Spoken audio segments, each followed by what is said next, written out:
माननीय सभासदों, महामहिम अतिथि, संयुक्त राज्य अमेरिका के राष्ट्रपति जी,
the Honorable Barack H. Obama, President of the United States of America, Honorable Pradhan Mantri Ji, Honorable Speaker, Lok Sabha, Honorable Members of the Parliament of India, distinguished guests, ladies and gentlemen.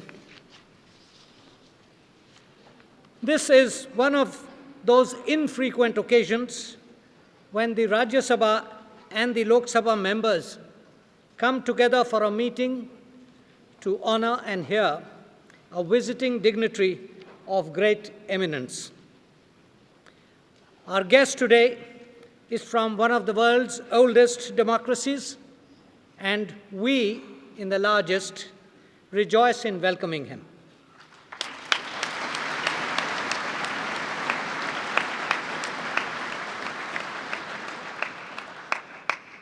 Relations between countries, Mr. President, are reflective of a complex web of considerations. Some of these are ephemeral, others more durable. The latter pertain to principles and values that transcend material considerations. Elements of what has been called the American Creed, with its focus on liberty, constitutionalism, the law, democracy, individualism, and political and cultural egalitarianism, inspired and influenced our own Constitution. We admire the tenacity of the American spirit and its capacity for introspection and course correction. You have demonstrated both during your presidency. The troubled world we live in necessitates it. We appreciate your initiative to seek the peace and security of a world without nuclear weapons and to take concrete steps towards it. We ourselves have been for a long an advocate of non-discriminatory and universal nuclear disarmament. In over 6 decades of independence, India has endeavored to impart substance to the principles of liberty, equality, and fraternity, and to promote political as well as social and economic justice. We have accommodated diversity. Above all, we have sought to eschew conflict and promote peace. The United States and India, Mr. President, have much to do together. Our areas of agreement are considerable and expanding. We venture to hope that our two countries would work purposefully for an open world based on the principles of equity and dedicated to peace, freedom, and prosperity for all people. We both repose faith in John Rawls' dictum that rights secured by justice are not subject to political bargaining or to a calculus of social interests. We are geographically removed from each other, but face similar threats and challenges and have to be sensitive to each other's concerns and critical interests. As vibrant democracies, we cherish the right to disagree within a framework of our endeavor for the common good. We are confident that your visit would bring our two people closer, help create a world order free from the evils of extremism, intolerance, injustice, and terrorism,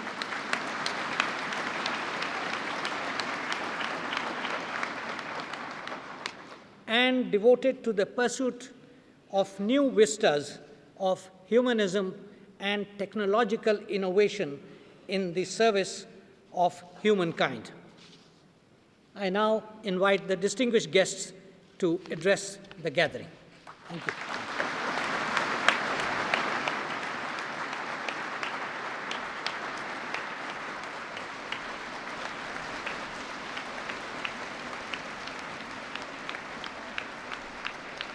Thank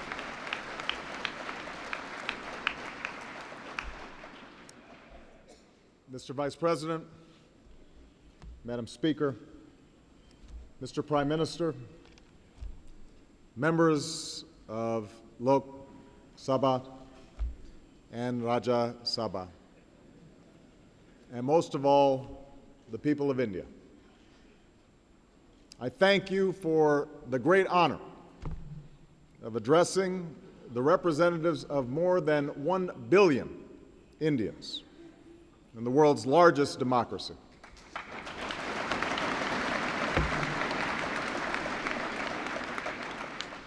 I bring the greetings and friendship of the world's oldest democracy. the United States of America, including nearly 3 million proud and patriotic Indian Americans.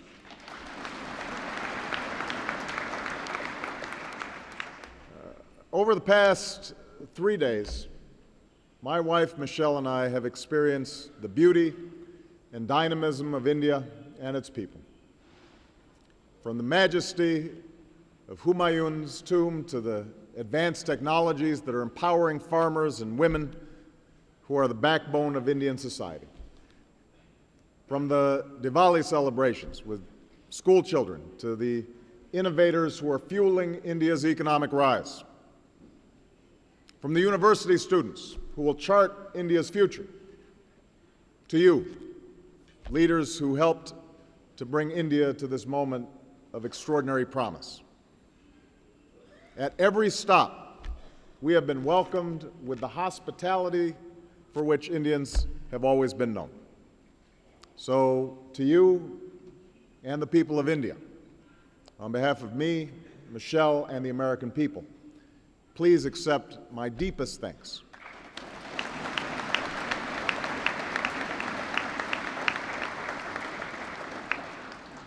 Bahut dhanyavad.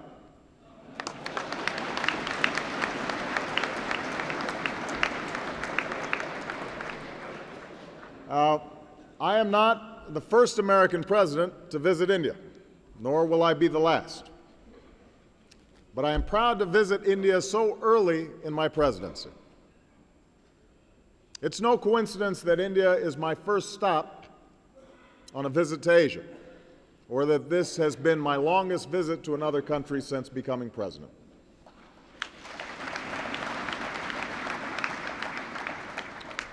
For in Asia and around the world, India is not simply emerging. India has emerged. And it is my firm belief that the relationship between the United States and India, bound by our shared interests and our shared values, will be one of the defining partnerships of the 21st century. This is the partnership that I've come here to build. This is the vision that our nations can realize together. My confidence in our shared future is grounded in my respect for India's treasured past, a civilization that's been shaping the world for thousands of years. Indians unlocked the intricacies of the human body and the vastness of our universe. It's no exaggeration to say that our information age is rooted in Indian innovations, including the number zero. India, of course, India not only opened our minds, she expanded our moral imaginations with religious texts that still summon the faithful to lives of dignity and discipline, with poets who imagined a future where the mind is without fear and the head is held high. And with a man whose message of love and justice endures, the father of your nation, Mahatma Gandhi.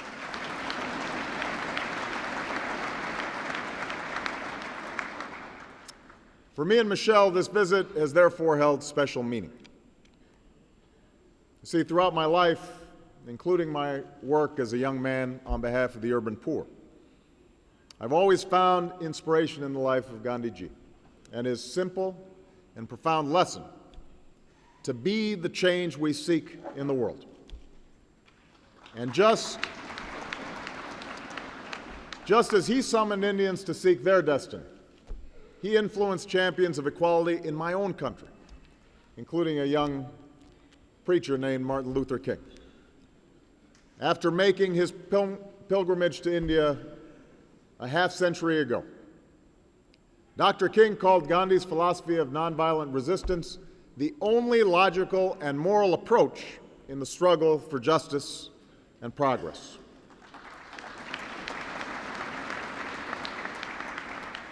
So we were honored to visit the residence where Gandhi and King both stayed, Mani Bhavan, and we were humbled to pay our respects at Rajghat. And I am mindful that I might not be standing before you today as President of the United States had it not been for Gandhi and the message he shared and inspired with America and the world.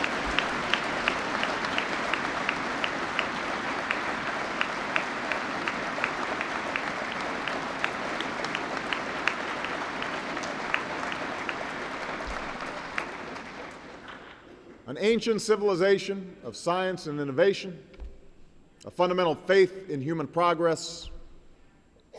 This is the sturdy foundation upon which you have built ever since that stroke of midnight when the tricolor was raised over a free and independent India. And despite the skeptics who said this country was simply too poor or too vast or too diverse to succeed, you surmounted overwhelming odds and became a model to the world. Instead of slipping into starvation, you launched a green revolution that fed millions. Instead of becoming dependent on commodities and exports, you invested in science and technology, and in your greatest resource, the Indian people. And the world sees the results, from the supercomputers you build to the Indian flag that you put on the moon. Instead of resisting the global economy, you became one of its engines, reforming the licensing Raj and unleashing an economic marvel that has lifted tens of millions of people from poverty and created one of the world's largest middle classes. Instead of succumbing to division, you have shown that the strength of India, the very idea of India, is its embrace of all colors, all castes, all creeds.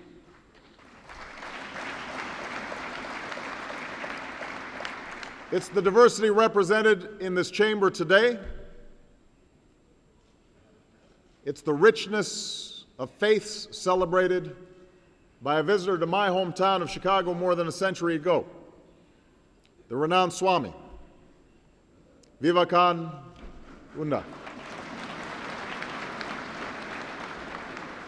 He said that holiness, purity, and charity are not the exclusive possessions of any church in the world, and that every system has produced men and women of the most exalted character.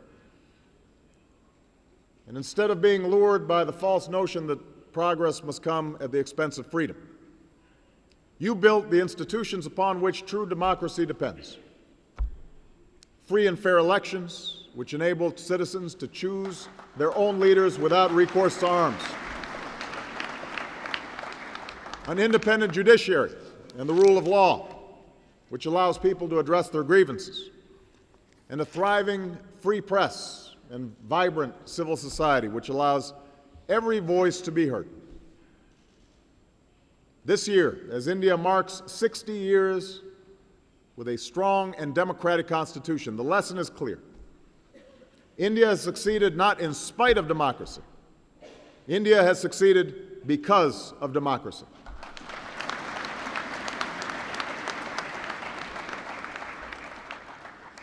Now, just as India has changed, so too has the relationship between our two nations. In the decades after independence, India advanced its interests as a proud leader of the non-aligned movement. Yet too often, the United States and India found ourselves on opposite sides of a north-south divide, estranged by a long Cold War. Those days are over. Here in India, two successive governments, led by different parties, have recognized that deeper partnership with America is both natural and necessary.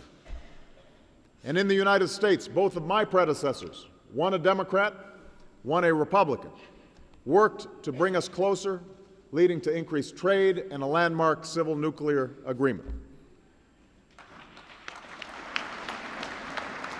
So, since that time, people in both our countries have asked, what's next? How can we build on this progress and realize the full potential of our partnership? And that's what I want to address today.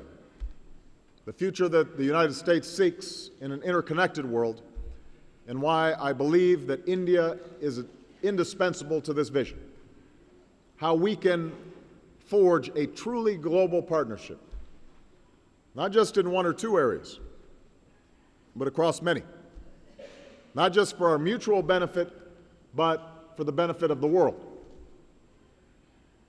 Of course, only Indians can determine India's national interests and how to advance them on the world stage. But I stand before you today because I am convinced that the interests of the United States and the interests we share with India are best advanced in partnership. I believe that. The United States seeks security, the security of our country, our allies, and partners. We seek prosperity, a strong and growing economy in an open international economic system. We seek respect for universal values, and we seek a just and sustainable international order that promotes peace and security by meeting global challenges through stronger global cooperation. Now, to advance these interests, I have committed the United States to comprehensive engagement with the world based on mutual interest and mutual respect. And a central pillar of this engagement is forging deeper cooperation with 21st century centers of influence, and that must necessarily include India. Now, India is not the only emerging power in the world, but relationships between our countries is unique. For we are two strong democracies whose constitutions begin with the same words, the same revolutionary words: we the people. We are two great republics dedicated to the liberty and justice and equality of all people. And we are two free market economies where people have the freedom to pursue ideas and innovation that can change the world. And that's why I believe that India and America are indispensable partners in meeting the challenges of our time.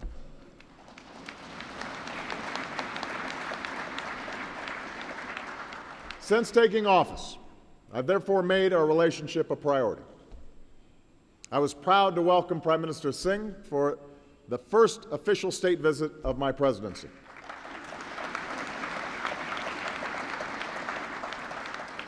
For the first time ever, our governments are working together across the whole range of common challenges that we face.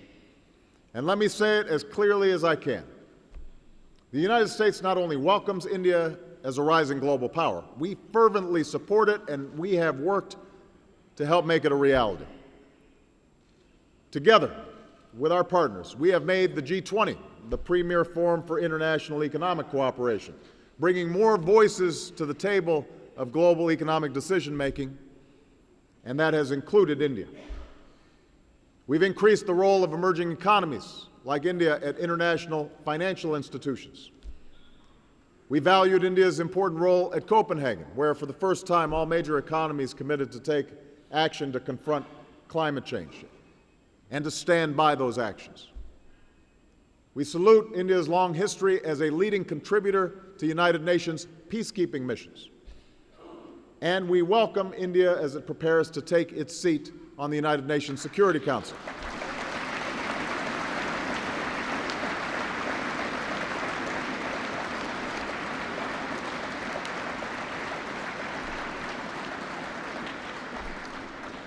In short, with India assuming its rightful place in the world, we have a historic opportunity to make the relationship between our two countries a defining partnership of the century ahead. And I believe we can do so by working together in three important areas.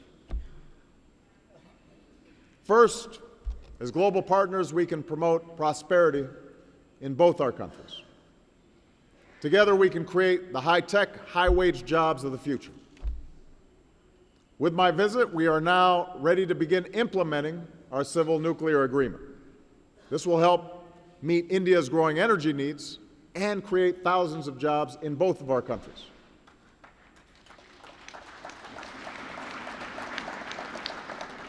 We need to forge partnerships in high-tech sectors like defense and civil space, So we've removed Indian organizations from our so-called entity list, and we will work to remove and reform our controls on exports.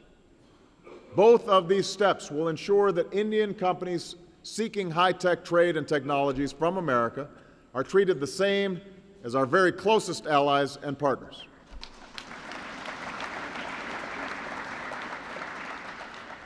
We can pursue joint research and development to create green jobs, give India more access to cleaner, affordable energy, meet the commitments we made at Copenhagen, and show the possibilities of low-carbon growth. And together we can resist the protectionism that stifles growth and innovation.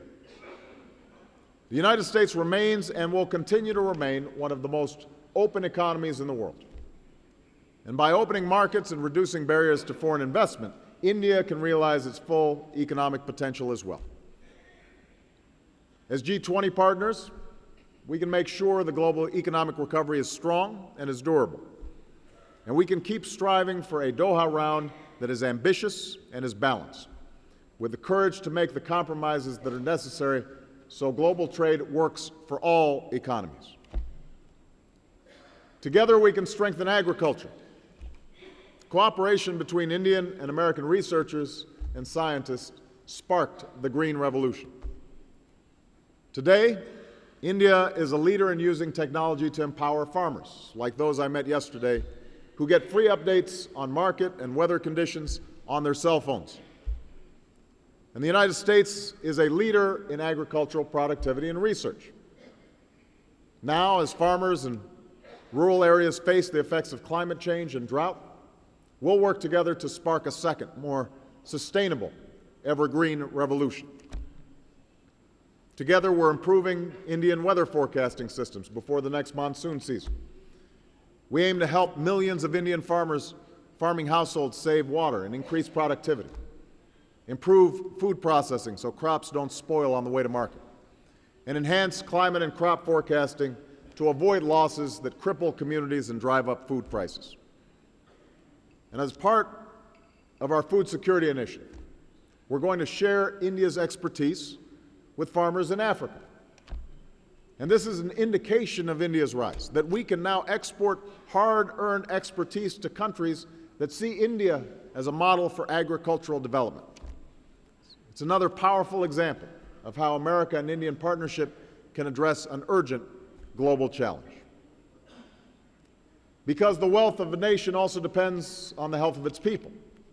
We'll continue to support India's effort against diseases like tuberculosis and HIV/AIDS. And as global partners, we'll work to improve global health by preventing the spread of pandemic flu. And because knowledge is the currency of the 21st century, we will increase exchanges between our students, our colleges, and our universities, which are among the best in the world. As we work to advance our shared prosperity, we can partner to address a second priority, and that is our shared security. In Mumbai, I met with the courageous families and survivors of that barbaric attack. And here in Parliament, which was itself targeted because of the democracy it represents, we honor the memory of all those who have been taken from us, including American citizens on 26/11 and Indian citizens on 9/11. This is a bond that we share. It's why we insist that nothing ever justifies the slaughter of innocent men, women, and children. It's why we're working together more closely than ever to prevent terrorist attacks and to deepen our cooperation even further. And it's why, as strong and resilient societies, we refuse to live in fear. We will not sacrifice the values and rule of law that defines us, and we will never waver in the defense of our people. Now, America's fight against al-Qaeda and its terrorist affiliates is why we persevere in Afghanistan, where major development assistance from India has improved the lives of the Afghan people. And we're making progress in our mission to break the Taliban's momentum and to train Afghan forces so they can take the lead for their security. And while I have made it clear that American forces will begin the transition to Afghan responsibility next summer, I've also made it clear that America's commitment to the Afghan people will endure. The United States will not abandon the people of Afghanistan or the region to violent extremists who threaten us all.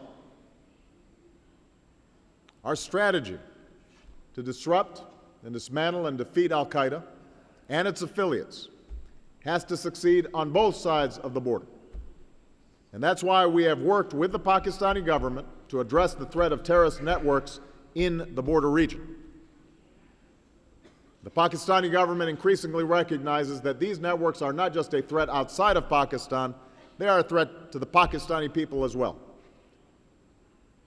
They've suffered greatly at the hands of violent extremists over the last several years. And we will continue to insist to Pakistan's leaders that terrorist safe havens within their borders are unacceptable, and that terrorists behind the Mumbai attacks must be brought to justice.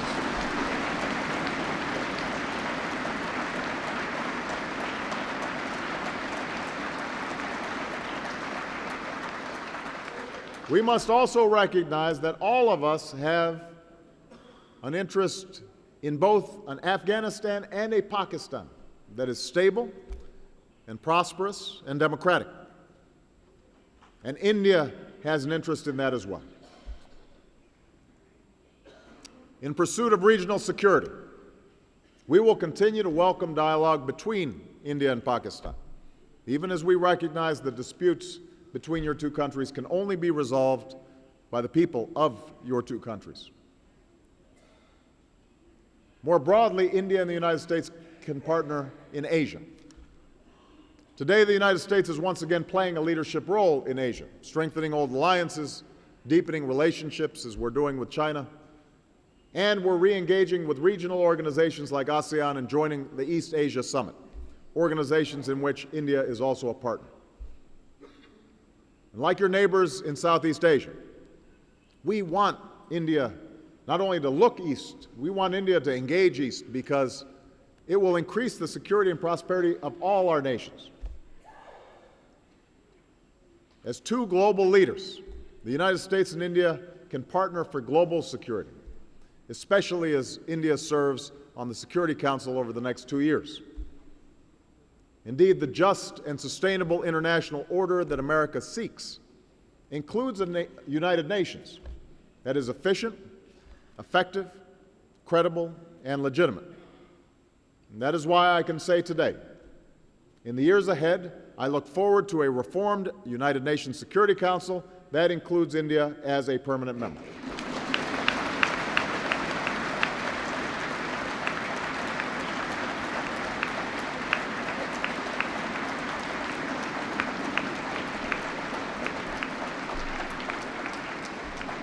Now, let me suggest that with increased power comes increased responsibility. The United Nations exists to fulfill its founding ideals of preserving peace and security, promoting global cooperation, and advancing human rights.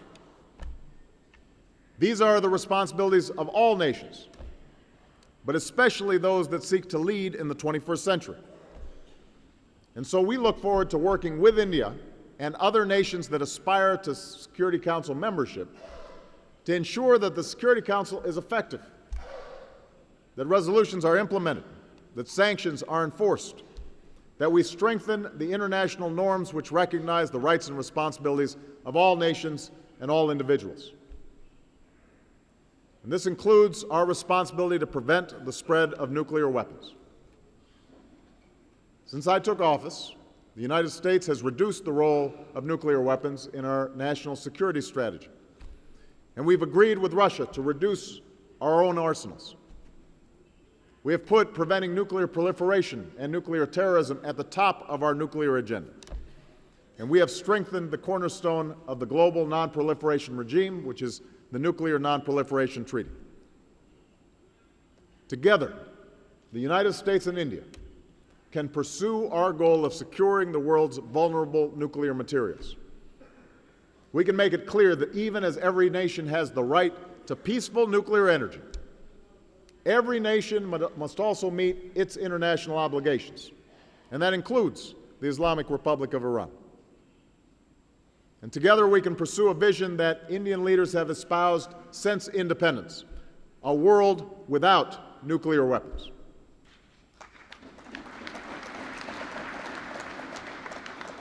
And this leads me to the final area where our countries can partner: strengthening the foundations of democratic governance, not only at home, but abroad.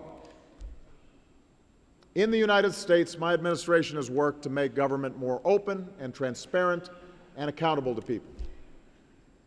Here in India, you're harnessing technologies to do the same, as I saw yesterday at an expo in Mumbai. Your landmark Right to Information Act is empowering citizens with the ability to get the services to which they're entitled and to hold officials accountable. Voters can get information about candidates by text message. And you're delivering education and health services to rural communities, as I saw yesterday when I joined a e-panchayat with villagers in Rajasthan. Now, in a new collaboration on open government, our two countries are going to share our experience, identify what works, and develop the next generation of tools to empower citizens. And another example of how American and Indian partnership can address global challenges, we're going to share these innovations with civil society groups and countries around the world. We're going to show that democracy, more than any other form of government, delivers for the common man and woman. Likewise, when Indians vote, the whole world watches. Thousands of political parties, hundreds of thousands of polling centers, millions of candidates and poll workers, and 700 million voters. There's nothing like it on the planet. There is so much that countries transitioning to democracy can learn from India's experience. So much expertise that India can share with the world. And that, too, is what is possible when the world's largest democracy embraces its role as a global leader. As the world's two largest democracies, we must never forget that the price of our own freedom is standing up for the freedom of others.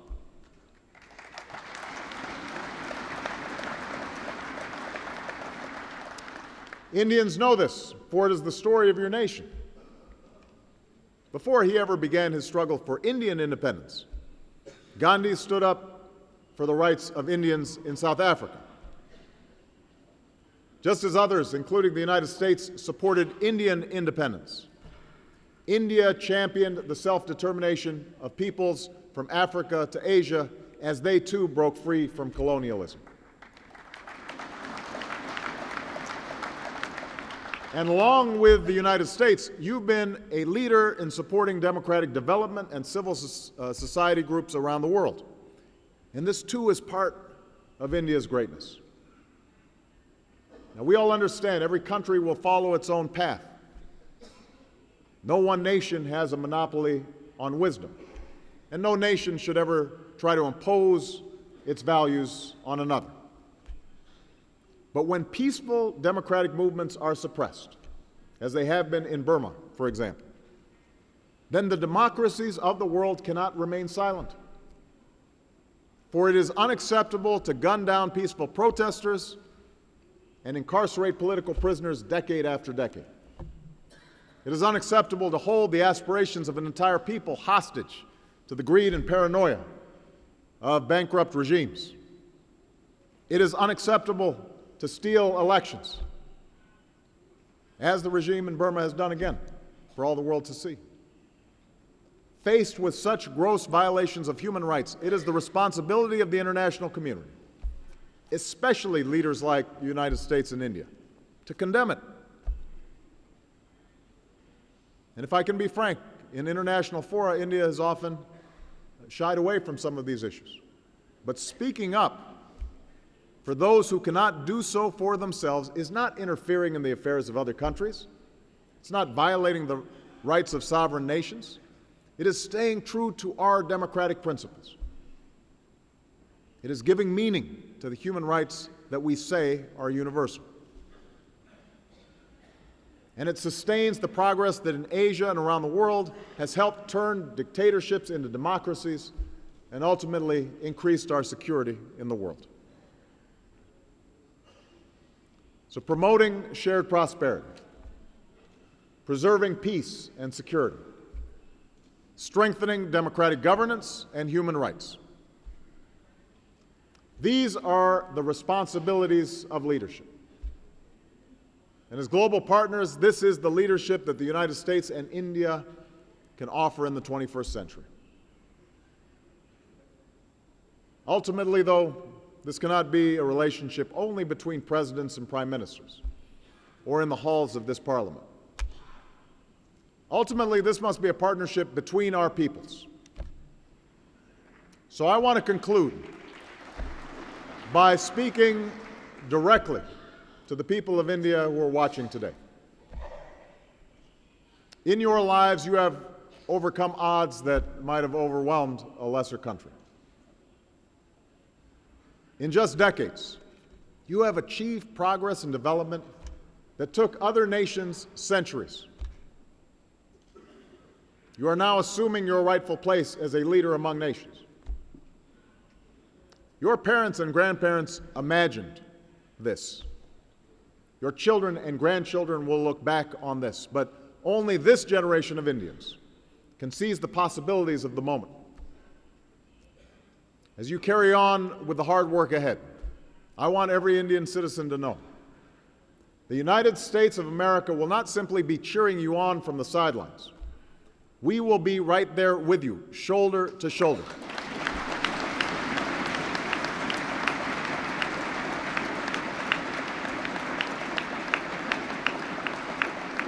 Because we believe in the promise of India, and we believe that the future is what we make it. We believe that no matter who you are or where you come from, every person can fulfill their God-given potential. Just as a Dalit like Dr. Ambedkar could lift himself up and pen the words of the Constitution that protects the rights of all Indians. We believe that no matter where you live, whether a village in Punjab or the bylanes of Chandni Chowk, on an old section of Kolkata or a new high-rise in Bangalore, every person deserves the same chance to live in security and dignity, to get an education, to find work, to give their children a better future.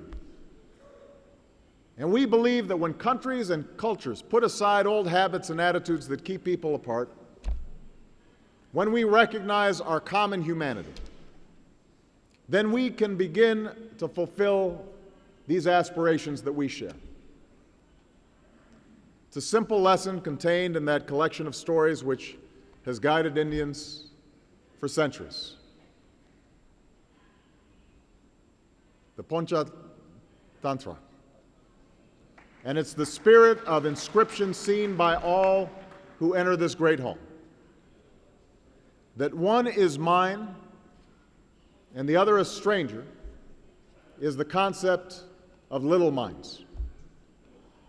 But to the large-hearted, the world itself is their family. This is the story of India. This is the story of America, that despite their differences, people can see themselves in one another and work together and succeed together as one proud nation.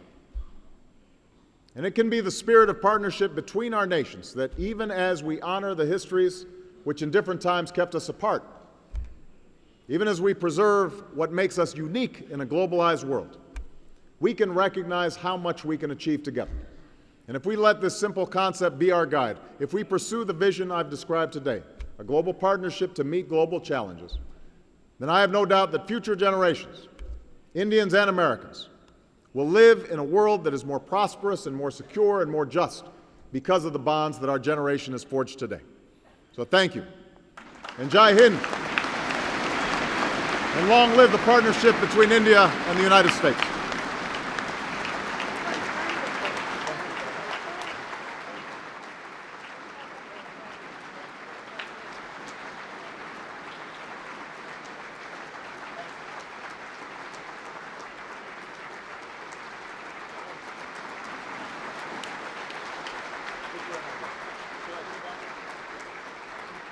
Your Excellency, President Obama, Honorable Vice President Shri Mohammad Hamid Ansari, Honorable Prime Minister Dr. Manmohan Singh, Leader of the House in Lok Sabha Shri Pranab Mukherjee, Leader of the Opposition in Rajya Sabha Shri Arun Jaitley, Leader of the Opposition in Lok Sabha Srimati Sushma Swaraj, Chairperson National Advisory Council Srimati Sonia Gandhi, Ministers, Members of Parliament, ladies and gentlemen. Mr. President, it is indeed a great honor for the people and the Parliament of India to have the opportunity to listen to you. Thank you for sharing with us your vision of the world as it is and as it should be. Not only was your address exceptional, but your presence here has filled the air with that brilliance and dynamism which brooks no delay and surmounts every hurdle to realize the dreams of a better tomorrow. Your visit to this august Central Hall is a momentous celebration of democracy. It is a meeting of two great nations with unwavering faith in the power of people. It is an occasion to which our Parliament, representing as it does over 1 billion people, has been looking forward to. India is a land of diversities, and there lies its strength. Ideas, religions, and cultures have been encouraged to interact and create a powerful and unique synthesis, one that believes in the essential oneness of human beings. This is the legacy we have inherited, to which great men like Gandhi have added modern paradigms. It was quite early in the recorded history of our ancient land that democratic institutions flourished at the core of society, which over the years have shaped our beliefs and convictions. If the present parliamentary system is functioning with exemplary success, it is because our people, nurtured in those enduring traditions and time-tested values, make real the promises of democracy. Our Parliament does not only legislate, it is also an agent of social change. Your inspiring journey to the office of the President has revived the hopes of generations, old and young alike, in India and across the world, about the establishment of a just world order. It has raised the hopes of humanity, particularly of the disinherited ones, waiting for their hour of triumph. Mr. President, you are the symbol of a new era. In your victory speech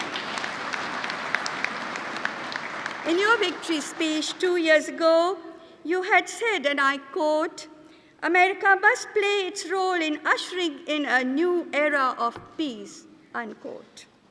India and the United States share a common commitment to this, to strengthen the edifice of global peace.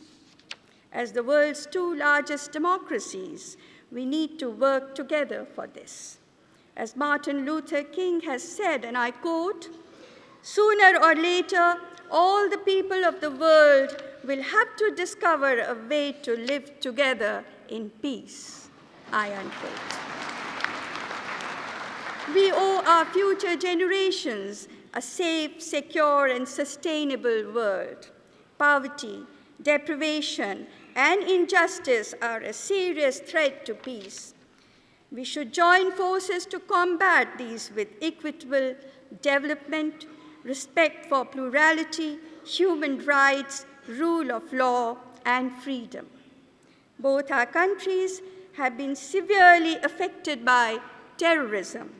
We in India deeply appreciate your concern and respect the solidarity you have expressed with us, especially during this visit. It is a compulsion of our times to jointly eliminate this scourge.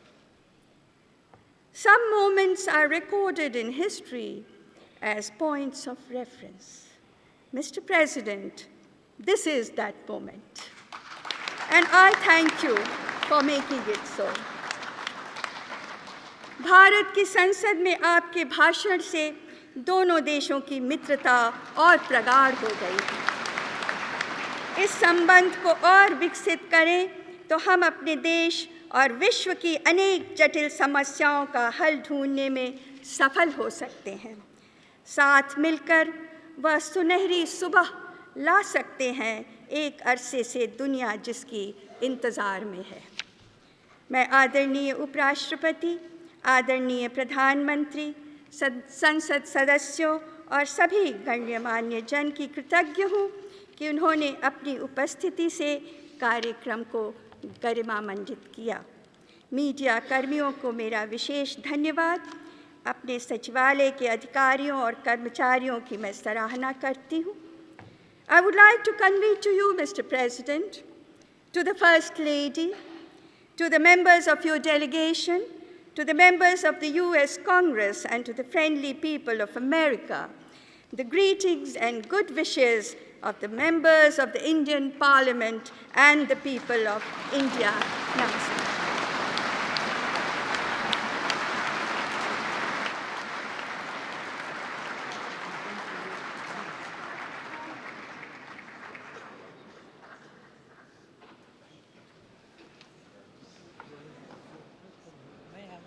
उसी order में जी sir.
जाओ, कोई उठा लो एक।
खुला gate?